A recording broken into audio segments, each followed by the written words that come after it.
دەربارەی سعریا. باشە سحر. بەڵێ ئەمان براکەم و براژنم و خەسووی برام و خوشی و هەموو پێکەوە تێک چووینە. باش هەمیان هەر چاریان پێکەوە لە ڕفەی برایەکەشم نوشتەکەم دیتۆ لە سەربانێ نای بام نووسرابوو، نای داکم و برایەکەم و خێزانی برام و غەزووری و خەسووی برام نای هەمیان نووسرابوو. ئەجە نازانم ئێستاکە ئەو عایلەکەم تێک چووینە. چەند مامۆستامان چه حاڵەتێکیان مامۆستا یەک بە خۆیان هاوار دەکەن تێک دەچی، یعنی برێم کو نازانم کو باس بکەم. دەرێک ئارێ وەڵا ناوی یەک شەخصیش دێنیتن ئەو جنەکە عادەت قسەی دەکاتن. ئەو جە نازانم ئەتێسە یەکەم جارشتی وا بینم لە ژیانمدا. باشە گەنجێکی شارەزا مامۆستایە موسڵمانێکی شارەزا لەبەر خوا نەهاتووە قورئان بەسەریان نابخوێنێت.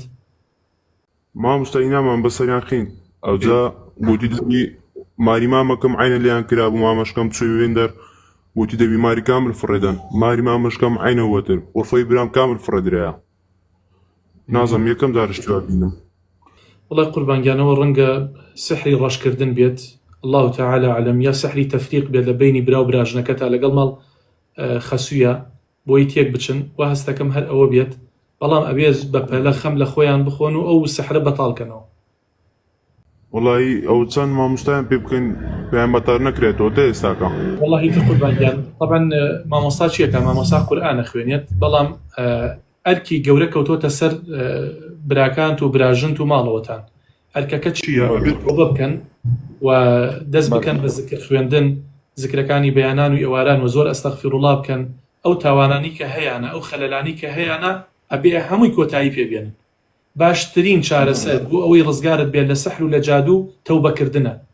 ئەوەی خۆت بۆ خوای گەورەی یەکلا بکەیتەوە.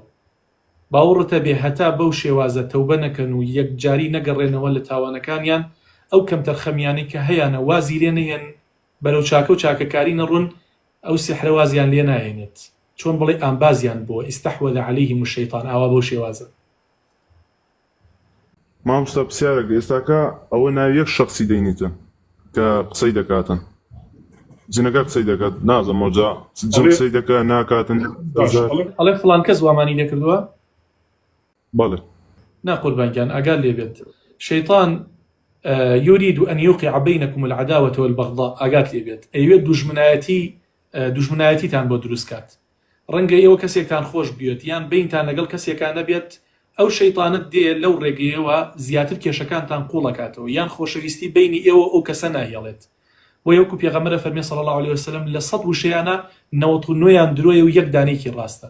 بۆیە کاتێک جنۆکەیە دێتە سەر زمانی ئەو نەخۆشە و قسە ئەکا وەڵێ فڵانە کەس سحری لێم کردو، نابێ بڕوای پێ بکەیت و هەر مامۆستایەکیش ناوی ئەو کەسە بدرکێنێت. ئەو مامۆستایە مامۆستانیە لەگەڵ ڕێزمە و کەسێکی تێکدەرە گێرە شێوێنە، چونکە معقول نییە خەڵکێکەیە یعنی بەری ئەپاکە هیچ پەیوەندی بەو سحرەوە نییە، پیسی ئەەکەن، کێشەی بۆ دروست ئەەکەن، بۆ شەیطانیش کێشە لە بینی خەڵکا دروست کات.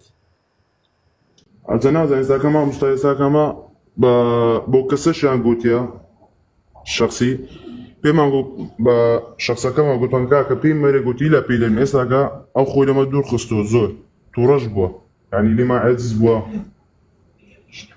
نابێ پێی بڵێن کاکە، نابێ پێی بڵێن، بۆ پێی ئەڵێن، یعنی وەکوتم مامۆستایەکە دارم دەکەم مامۆستایەکە گوت دەبی پێی برێن، ئەمەش نەمانزانی یەکەم جار شتیوا بینی.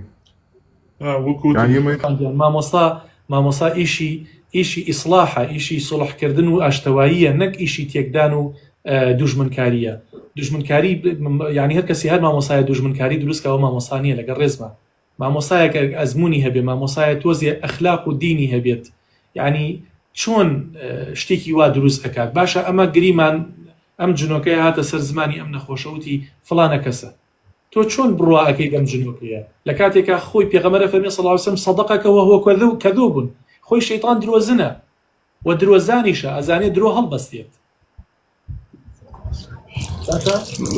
یعنی ئینسانی مسلمان یعنی چۆن بڵێ یعنی ئەبێ بە ئەتەکێت بێ، بە ئەخلاق بێت، مامەڵی جوان بێت ئەمە موسیبەتێکە و بەڵایەکە بەسەرتانە هاتووە نابێ خەڵکی تری پێوە بلەوتێنن نابێ خەڵکی تری تێکەڵکەن ئەم کێشەیەکە بۆ خۆتان دروست بووە هەوڵدەن لە ڕێگەی مامۆسایەکی لە خواترسەوە تەنها بە قورئان و بەبێ پارە بەتاڵی کاتوە